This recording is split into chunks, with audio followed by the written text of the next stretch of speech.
Pertanyaan sederhananya adalah gimana sih cara kita menghadapi itu? Saya juga lagi belajar, ini bukan kata saya ya, tapi saya coba merangkum dari beberapa hadis, dari beberapa ayat. Mudah-mudahan ini jadi semacam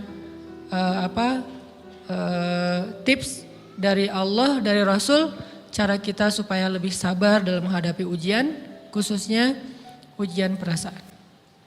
Pertama, saya mengambil dari hadis riwayat yang diriwayatkan dari Abu Hurairah, hadis Hasan.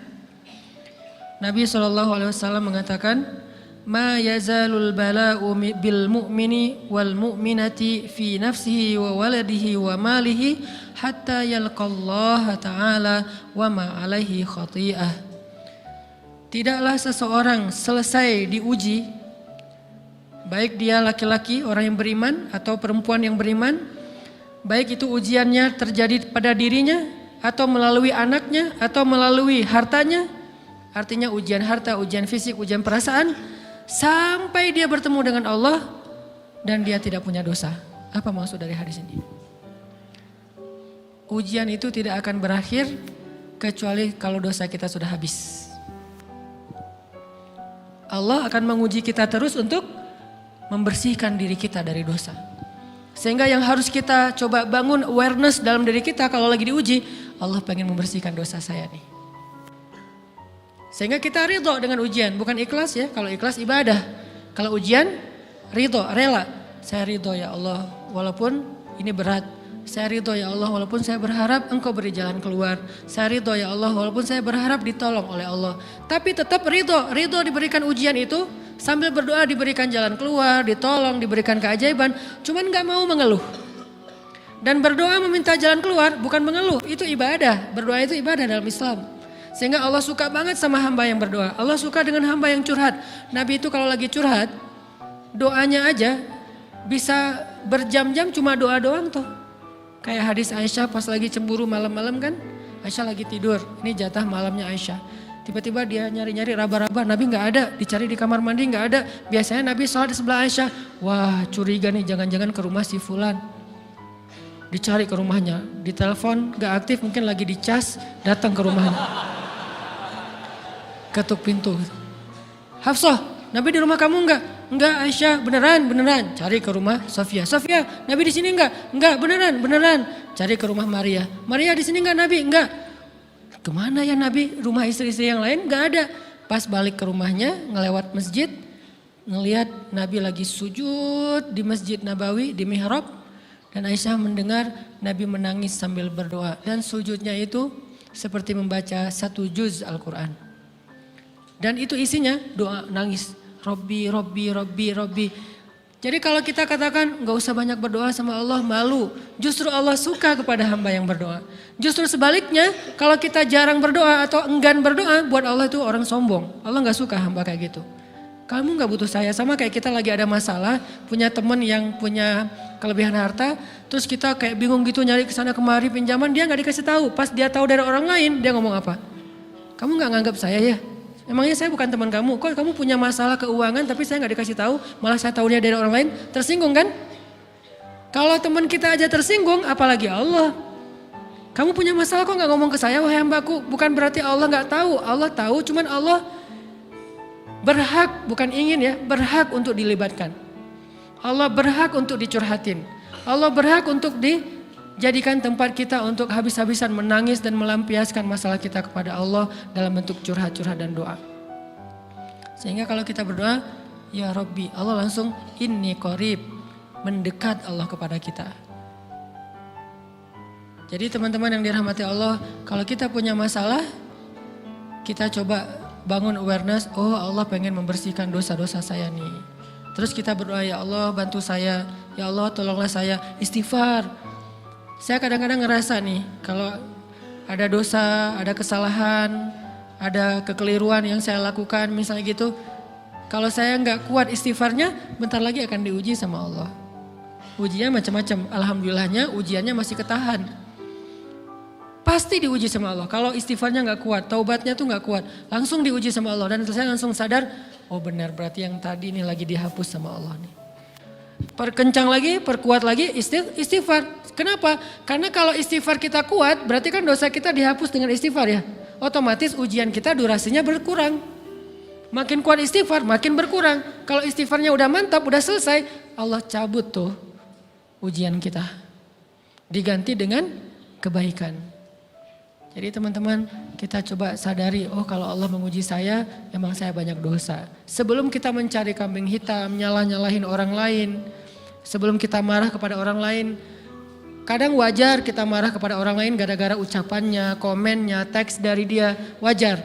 Tapi sebelum itu marah dulu kepada diri kita atas dosa dan kesalahan kita yang baru saja kita lakukan. Atau yang dulu kita lakuin dan belum benar-benar kita tinggalkan. Kalau kita ngerasa banyak dosa di masa lalu sebelum kita taubat, hijrah, berarti mungkin itulah alasan kenapa sekarang kita diuji setelah hijrah. Kenapa agak-agak harus jungkir balik setelah kita hijrah. Kenapa harus sedikit berdarah-darah setelah kita hijrah.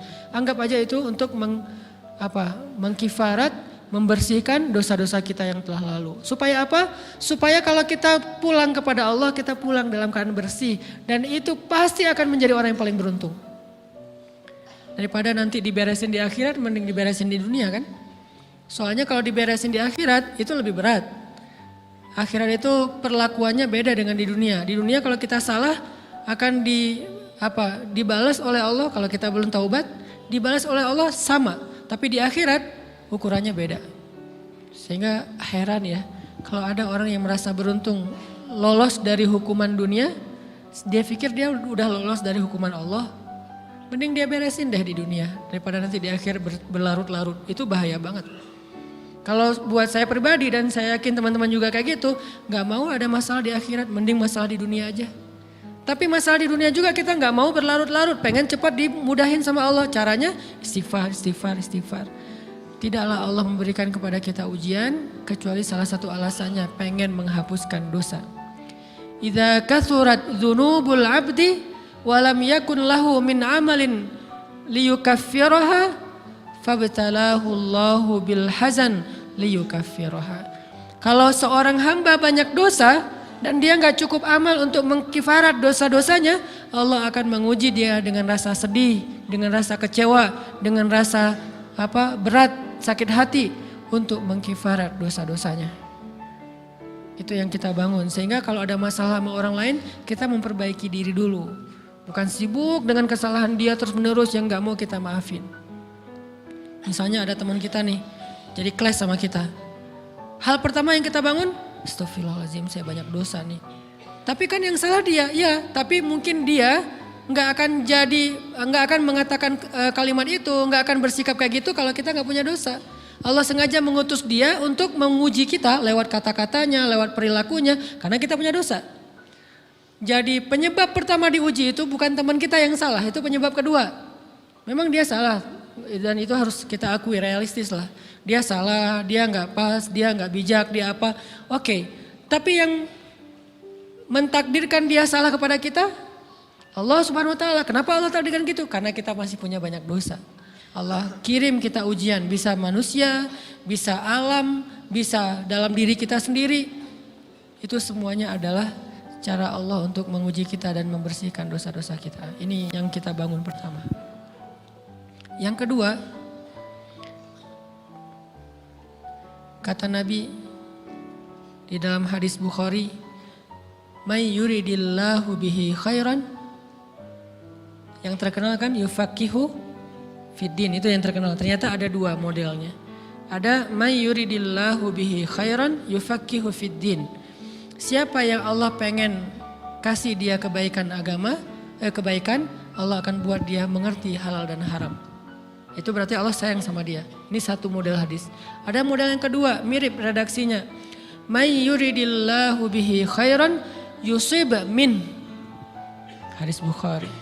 Siapa yang Allah pengen ngasih dia kebaikan, Allah uji. Hah? Kok gitu caranya? Ternyata kayak gitu rahasianya. May yuridillahu bihi khairan, may yuridillahu bihi khairan. Siapa yang Allah pengen ngasih dia kebaikan, Allah kasih dia musibah atau ujian. Kenapa bisa seperti itu Ustaz? Fa inna ma'al usri yusra, Inna ma'al usri yusra. Seolah-olah Allah bilang di dalam ayat itu, kalau kalian mau dapat kemudahan, biasanya lewatnya kesusahan dulu. Kalau kalian pengen dapat keberuntungan, biasanya dapatnya kerugian dulu. Tapi keberuntungan dan kerugiannya pasti gak sebanding. Keberuntungannya jauh lebih besar daripada kerugiannya. Kerugian itu kayak modal doang, DP. Jadi kalau kita mau dapat kejutan dari Allah, Allah kasih kita DP. DP-nya apa? Ujian, DP-nya musibah, DP-nya rasa gak nyaman. Itu DP tuh. DP terhadap apa? DP dari Allah terhadap hadiah-hadiah besar yang Allah pengen ngasih ke kita setelahnya. Cuman banyak orang yang menolak DP ini. Sama kayak kita misalnya. Kalau kita mau ngasih dia hadiah, kita kasih dia kayak kejutan dulu. Dia lagi ulang tahun nih, disiram air dulu. Setelah itu dikasih hadiah-hadiah yang mahal. Rela gak disiram air demi hadiah? Rela, udah siramin lagi aja.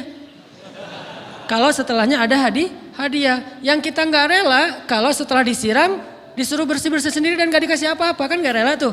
Berarti ini bab iman, yakin gak kalau Allah tetap ngasih hadiah?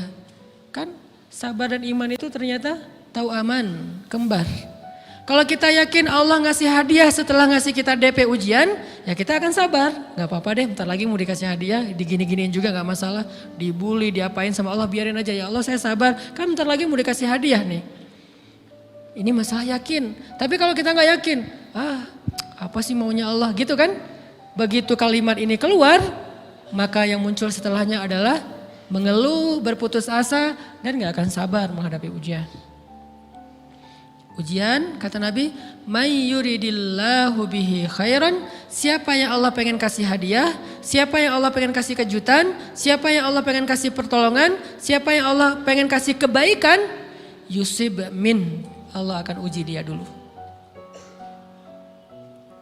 Ini sunnatullah, sehingga kalau kita lagi diuji, yang kita lihat jangan ujiannya, apa setelah itu. Gimana ngelihatnya Ustaz gak kelihatan? Dengan mata hati. Istafti qalbak, tanya kepada hatimu, kelihatan gak? Dengan mata hati. Gimana ngelihat dengan mata hati? Dengan iman, saya percaya Allah pasti ngasih kebaikan setelah ini.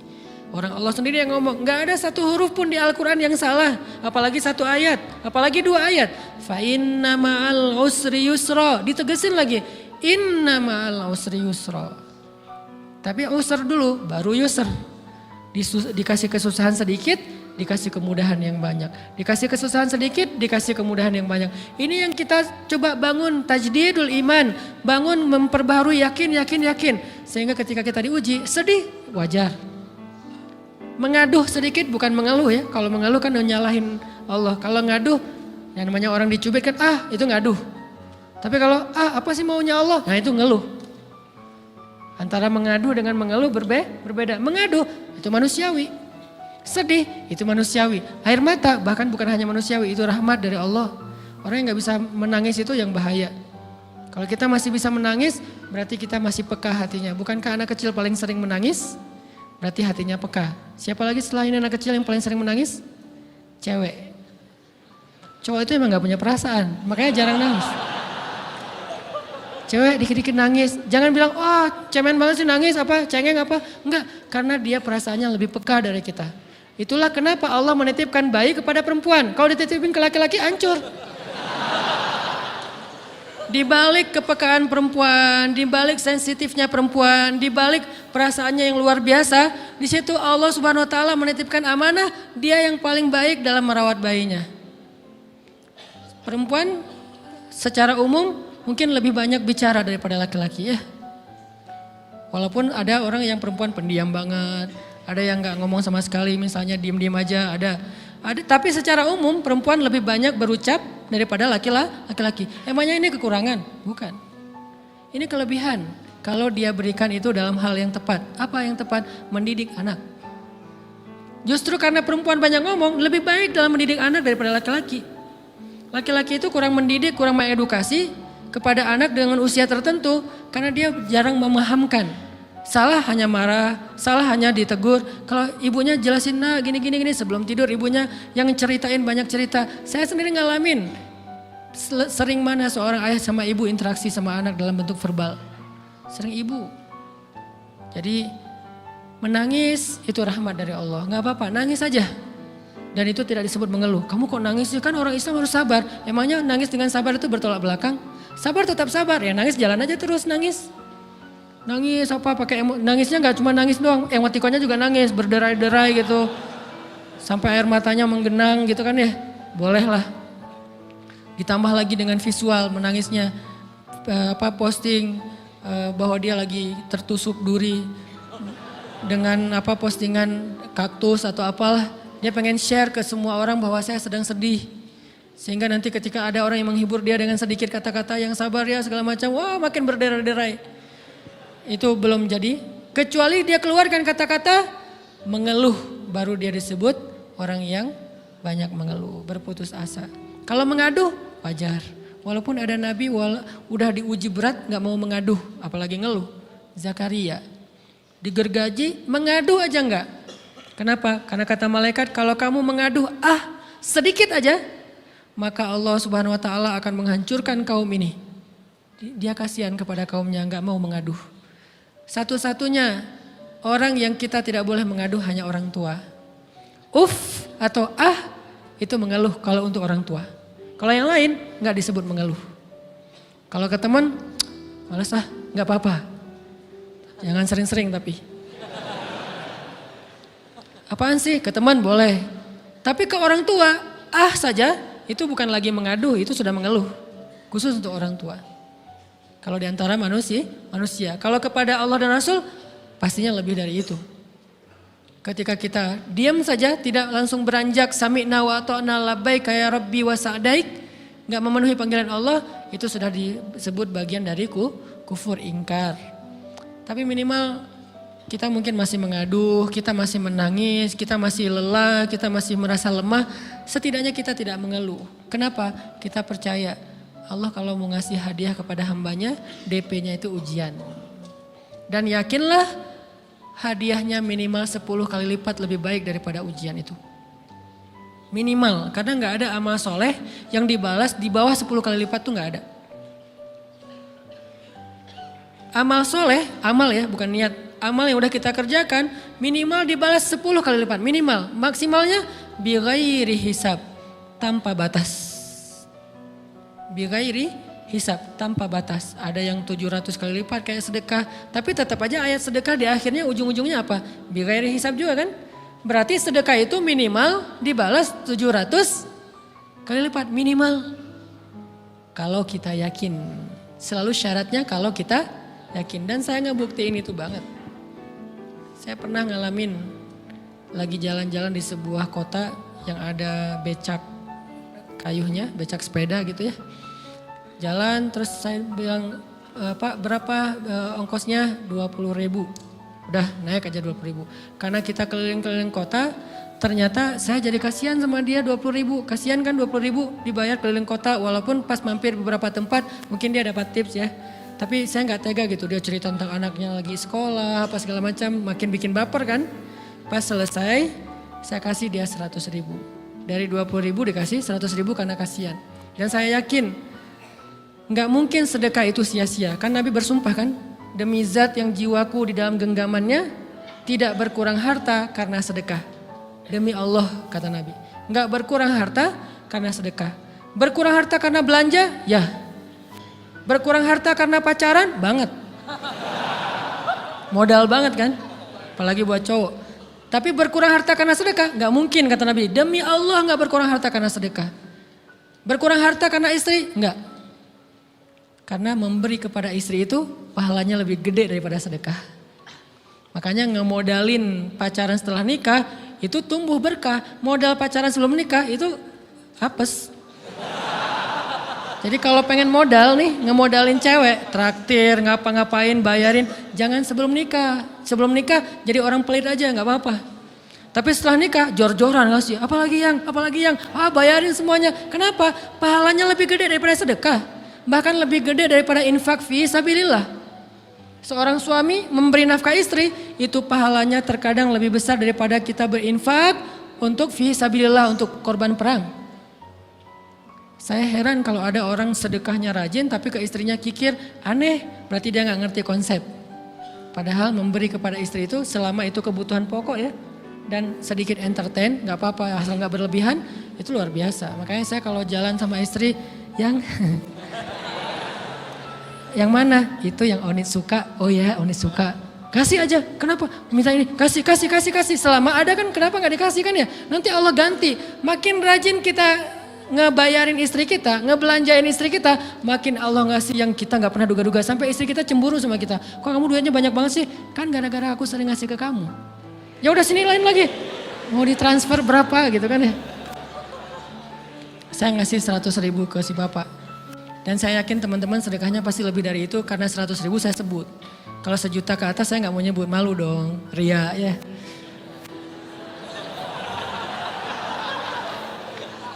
Sebenarnya nggak pernah sih. 100.000 deh, karena kan kecil, saya kasih 100.000. Ternyata begitu saya kasih 100.000, dia doa. Nah ini nih pentingnya sedekah ke orang yang membutuhkan tapi nggak minta-minta, dia tulus. Dia langsung doa, ya Allah Pak mudah-mudahan rezekinya lancar, berkah, bertambah dan segala macam bahagia keluarganya. Doa-doa ini semuanya dikabulkan dalam hitungan hari. Pertama bertambah bahagia rumah tangganya, dapat kecupan dari istri. Dia nganggap suami saya cowok banget sih. Mulai 1 nih. 2, demi Allah selang 15 jam kalau nggak salah karena waktu itu malam, besok paginya ada orang yang ngejar-ngejar saya pengen ngasih hadiah. Ustadz saya pengen ketemu Ustadz. Maaf saya nggak bisa ketemu sekarang lagi rush, lagi tight schedule gitu-gitulah sok-sok gaya nggak jelas gitu ya. Terus Ustadz saya pengen banget ketemu, dia nggak ngomong pengen ketemu apa. Kalau dia bilang mau ngasih duit kan langsung saya prioritaskan kan ya. Berhubung dia nggak ngomong, ya udahlah, saya sosok jual mahal gitu. Tapi yang namanya rezeki kan gimana kita tolak dia datang kan. Saya nolak. Pokoknya sebentar aja 5 menit nggak akan ganggu waktu Ustadz. Ya udah besok pagi ya pas breakfast gitu, pakai gaya-gaya dikit breakfast. Pas breakfast, oh ya siap Ustadz. Jam berapa? Jam 8. Udah janjian jam 8. Mungkin orangnya nih dengar live streaming, Pak jazakumullah khair jaza. Makasih banyak, mudah-mudahan Allah tambahkan rezekinya. Terus beliau besok mau flight ke luar kota jam 8. Akhirnya ngubungin lagi malamnya, Pak Ustadz maaf gak bisa ketemu besok. Karena saya jam 8 itu jadwal terbang. Oh ya udah gak apa-apa, seneng dong saya gak jadi ketemu kan. Tahu gitu kan nyesel saya tuh, seneng. Besok pagi jam 6, Pak Ustadz alhamdulillah ternyata penerbangan saya di delay ke jam 11. Allah delay penerbangannya demi ngasih rezeki buat saya. Kan luar biasa kan. Ini hikmah kepedean saya, kegeeran kepada Allah gitu. Di delay demi saya. Kan kadang-kadang GR ya di depan Allah ya. Robbi akroman kan gitu ayatnya. Allah memuliakan saya dengan istighfar tetap. Akhirnya saya bisa ketemu Ustadz. Saya nggak baca WA-nya. Terlambat baca, baru baca jam 8. Dia udah mulai agak putus asa. Kayaknya udah gak mungkin ketemu nih. Jam 8 pas saya baca, ternyata orangnya nggak di delay. Ya udah saya balas, ya udah sekarang saya tunggu ya jam 9 maaf cuma sebentar. Nggak apa-apa Ustadz 5 menit. Datang dia. Datang ngasih apa coba? Ngasih duit 200 juta. Demi Allah. Cuman berselang beberapa jam saya tolak-tolak. Tahu gitu Pak, datang malam ini aja.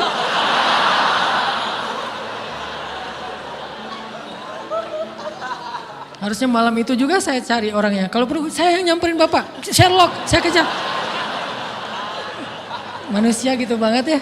Tapi Masya Allah di situ saya jadi tahu, oh doa orang itu lebih akurat, lebih mantap, lebih diijabah daripada doa saya. Mungkin bukan karena sedekah, tapi karena doa setelah sedekah. Ya Allah dan segala macam dimudahkan sama Allah. Itu luar biasa loh.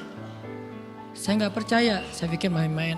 Orang nih iseng kayaknya pengen ketemu doang, pengen selfie. Ternyata pas saya cek, ditransfer, di capture, Ustadz udah ditransfer. Saya, jangan-jangan nih jebakan Batman gitu ya.